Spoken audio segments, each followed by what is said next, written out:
Hi, if you're watching this video, it means you're around a week after your hair transplant, which is a perfect time to start your scalp removal process at home.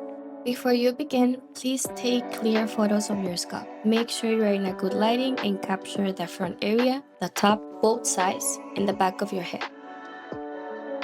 To begin, make sure you have warm water, as hot as you can handle, your colloidal shampoo, a tongue depressor, and pads.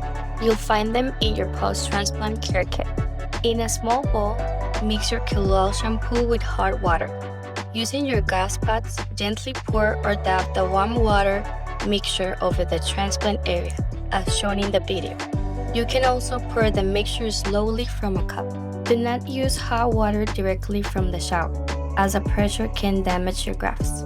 Continue soaking the area for about 20 to 30 minutes until you notice the scabs becoming softer and lighter in color. They'll turn into a lighter brown. Once the scabs are soft, take your tongue depressor and gently sweep over the surface of the scabs in small, careful motions. Do this slowly and patiently.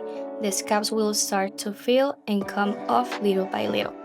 Repeat this motion until about 90% of the scabs have been removed. Do not worry if you still see a few small scabs after finishing. These will naturally fall off over the next few days with your regular washes.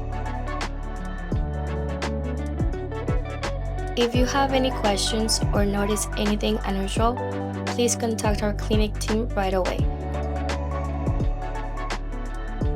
We are here to help.